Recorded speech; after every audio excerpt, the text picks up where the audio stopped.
stripping daga na pud ko. Ang akong napilian nga spot karon nga daganan is patag na. Mga sada na pud ta. Nindot ning patag kay di ta maligid, di pareha sa buntod nga bakilid. So akong target karon mga lodi is 15 km atong daganan from Kalatunan to Palid Sindangan. Ganahan manggud ko diri mudagan kay chill ang agianan ug wa kaayoy sakyanan nga magdagan-dagan. Ug sa akong pagdagan diha sa kadalanan na ako'y nakasabay nga usasad ka managanay diri sa Sindangan nga hilig sad og dagan. Kaning fireman nga grabe ka fighter mudagan maong nagkahinabi mi kajot about sa dagan while nagdagan mi diha paingon sa unahan. O gitagaan po ko niya og mga tips diha og mga teknik sa dagan. Og eventually pag abot na mo sa unahan, diri ra ko taman kay mura naman ko gipamaulan. So nga akong kauban nga fireman, gauna na lang siya paingon didto sa unahan kay 15 km run pod ang iya ang daganan. Og salamat kay sir sa atong hamubo nga paghinabi karon about sa dagan hanggang sa susunod natong pagkita og dagan.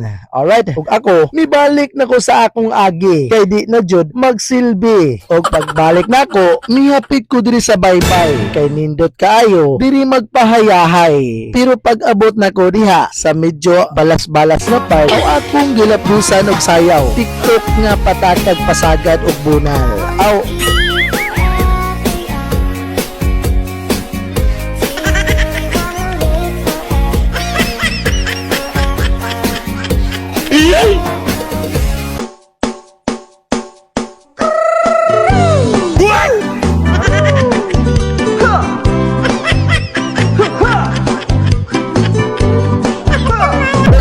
ako diya sa baybay, abanti na pugo pa uli ug hinahinay. Ug dire sa medyo mingaw nga part nga dalan, ako sang gi-warm up ang ako ang bagtak ug kay mura magipamaulan. So stretching, dala na lang pod lapdos bunal sa sayaw.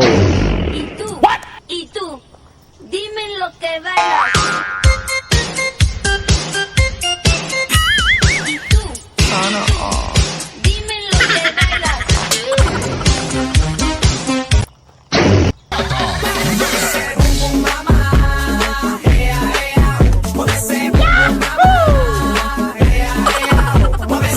So enjoy kayo ang kulong run karon mga lods. Bahalag pa maulan, ang importante ang mahalaga. Unsa ba? Panington lang taghagkot, okay na. Ug ayan, naabot na ko sa amua. Pag abot na ko sa amua, matik walay kapoy, walay hago, lapdos bunal gihapon sa panagsayaw. Pero naunsa maning tig video, hiwi man kaayo og kamot. Kilid ra man ako ang nakita diha. So diri ra kutob mga lods, kay murag taas na atong kanag-uban. Salamat.